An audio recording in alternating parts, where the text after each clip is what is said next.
क्या विज्ञान के रहस्य आपकी नींदें उड़ा देते हैं? क्या आप भी उन अनकहे सवालों के जवाब ढूंढ रहे हैं जो प्रकृति की गहराइयों में छिपे हैं? तो तैयार हो जाइए, क्योंकि साइंस कोट नीट लेकर आया है आपके लिए हर हफ्ते एक नई दिलचस्प ऑडियो स्टोरी। यहां हम विज्ञान की कठिन बातों को आसान बनाते हैं, खोजों को जिंदा करते हैं और उस जिज्ञासु मन को संतोष देते हैं जो हर बात की तह तक जाना चाहता है।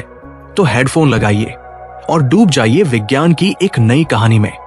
सुप्रभात प्रिय श्रोताओं, आज हम बात करेंगे मानव शरीर की दो बेहद जरूरी प्रक्रियाओं की, जिनके बिना जीवन की कल्पना भी नहीं की जा सकती, श्वास प्रश्वास और श्वसन।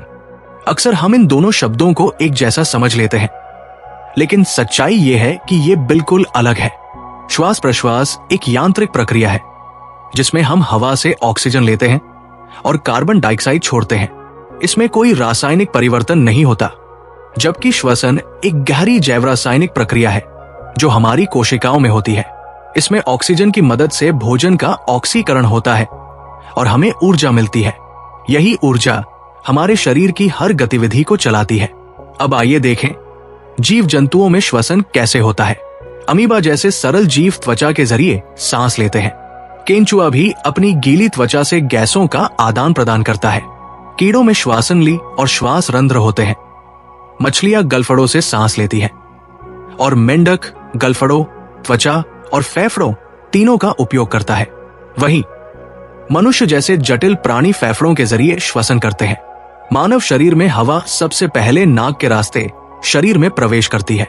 नाक में हवा छानी जाती है, गर्म होती है और नम भी।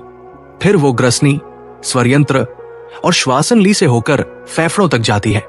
श्वासनली दो भागों में बंटकर ब्रोंकाई बनाती है, जो आगे जाकर ब्रोंकियोल्स और फिर अल्वियोली में बदलती है, जहां गैसों का असली लेन देन होता है। ये अल्वियोली ही वो जगह है जहां जिंदगी की सांसें जन्म लेती है। जब हम सांस लेते हैं तो डायाफ्राम सिकुड़कर नीचे आता है, पसलियां ऊपर उठती है और छाती का आकार बढ़ता है, जिससे हवा भीतर खिंचती है। इसे हम सक्रिय प्रक्रिया कहते हैं। जब हम सांस छोड़ते हैं तो मांसपेशियां शिथिल होती है, छाती का आकार घटता है और हवा बाहर निकल जाती है। ये निष्क्रिय प्रक्रिया होती है। इस पूरे श्वास प्रश्वास को नियंत्रित करता है हमारा मस्तिष्क, खासकर उसका मेडुला ऑब्लोंगेटा हिस्सा। गैसों का आदान प्रदान विसरण नाम की प्रक्रिया से होता है। ऑक्सीजन अल्वियोली से रक्त में जाती है और कार्बन डाइऑक्साइड रक्त से अल्वियोली में।